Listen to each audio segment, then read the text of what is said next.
outside of Jurassic Park meets Loves Park. Rally the Rivetsaurus, the new mascot for the Rockford Rivets. Greeting fans for a beautiful day, or a beautiful evening, I should say. A beautiful crowd here at Rivet Stadium. As we've said, second sellout here at Rivet Stadium, and their history dating back to 2016. Yeah, and Parker, you know, there were fireworks promised for after the game tonight. Not halfway through the baseball game that people paid to come out and see here tonight, but man, we've seen some fireworks here, a preamble, if you will, early on here in this game. Yeah, it's been quite the offensive showing for Rockford. We wondered how it would fare. Typically, we see when offenses go blazing in game one of the series, it's typically the defense that picks up game two, but not so for Rockford. 22 runs in game one. They say, I'll raise you, and have 16 through 5 so far in game two.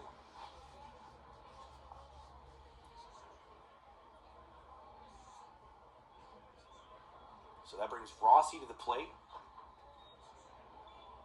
Rossi will be the first batter Wiley faces.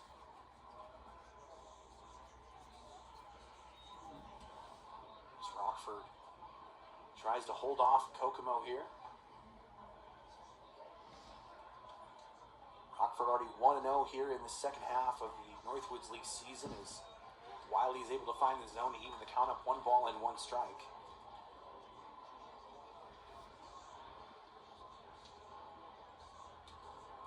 Parker, we not a full-on 4th of July theme here this evening, but we're festive. We're in the 4th of July mood, and I have to ask, or have to throw this question out to you, because everybody's different. You come from Alabama. I'm from Northern Illinois here. What are some of your 4th of July family traditions, or things that you and your family and friends usually do around the 4th of July? 4th of July is a great time down in Alabama. As swing and miss right there. As I personally, my grandfather has a pool, like to chill out there and enjoy some barbecue. And personal favorite 4th of July food is mac and cheese. I'm interested to know yours, Craig. You gave me one of your family's grilled brats earlier today, and that's moving up my power ranking so far. Yeah, I was really happy to do that for you, as my family cooked out here this afternoon and was able to bring over some hot dogs and brats. As that 1-2 pitch is hit down the right field line, and it's going to get up and out of play. Just a long strike from Ethan Rossi. But yeah, cooking out, swimming, going to the lake, going to the beach, going out into the pool for the day. But we bring this up. We talk about these traditions because you were talking about hot dogs earlier on. I know you're a brat guy. I know you were enjoying the brat that we provided earlier on. But you're a hot dog guy. Did you have some trivia for us this evening in regards to hot dogs, or some sort of 4th of July hot dog?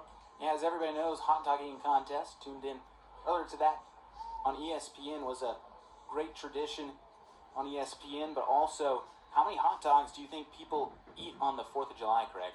So my broadcast partner asking, how many hot dogs do you think?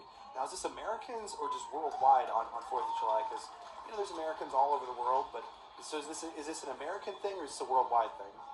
Well, I surveyed tons of people, but I focus mainly on the U.S., and I surveyed that went across the continental, and we also hit up Alaska and Hawaii along the way.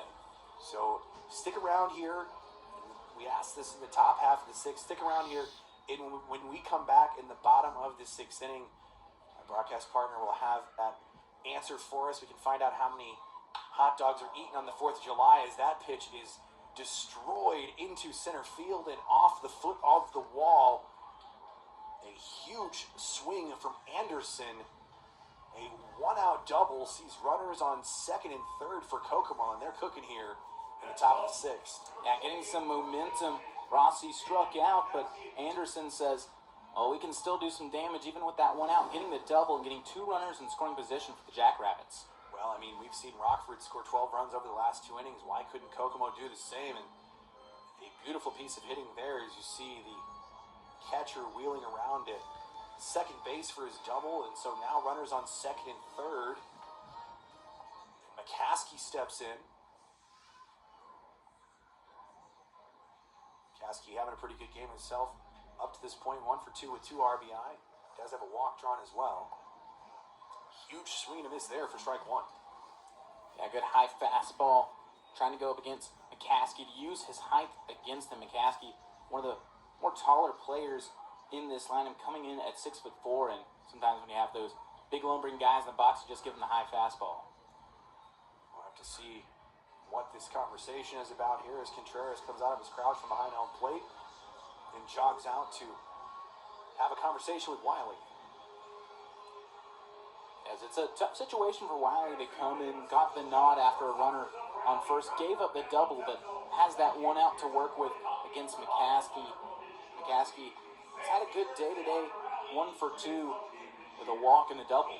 And this is a great opportunity for Rockford to kind of work some things out. We talked about this over the last 48 hours. The second half of the Northwoods League season started. Rockford getting in double digits of new players, upwards of 10 to 12 new players, getting those new players acclimated and fit into a system that's already working and in place. So a great opportunity here with a 10-run lead for Rockford to allow their pitchers to work out some issues here. So on the 0-1, able to find the outside of the strike zone, heading the count 0-2 now. What a good pitch, perfect placement, working the outside on the lefty. So Wiley getting signed from Contreras behind home plate, coming set on the 0-2. And the delivery, swing and a miss, strike 3. McCaskey down on strikes, his first strikeout of the evening, and the first strikeout Two of this outs. outing for Quinlan Wiley. What a good pitch there from Wiley, finding the right corner of the zone, getting that K. As we'll see, Lambden trot his way into the box, has gone 0 for 3 on the day. It's just, look at that fastball high outside, leads to the swing and the miss, as Wiley tries to get the Rivets out of a jam with 2 runners in scoring position. So that brings the shortstop Lambden to the plate. 0 for 3 this evening. First pitch, swinging, fouls that one up and out of play for strike 1.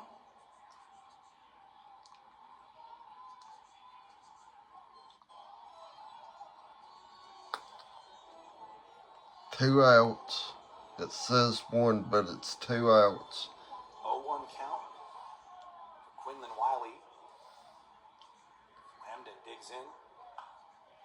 Hits that one lightly into foul territory. Just off to the left of the third base bag to fall behind in the count 0-2. Wiley looking for back-to-back strikeouts and to get the Rivets out of the inning with runners aboard. And that's where the mind games can come in. 0-2. Have to wonder what pitch he's going to bring, as throwing a couple of contact balls to earn the 0-2 count. We'll see if he works with some breaking stuff. This is, like I said, where the mind games come in. What will he throw? Wiley seems to have an arsenal on him as he tries to get out of the jam with 2 outs and 2 runners in scoring position. 0-2 count. Wiley doesn't even check the runner and fires. That one is popped into right field. It's going to come settled in the glove of Bakes for out number 3. 2 runners left stranded, no runs. Rockford leads by 10 as we head to the bottom of the 6th here on the Northwoods League Sports Network.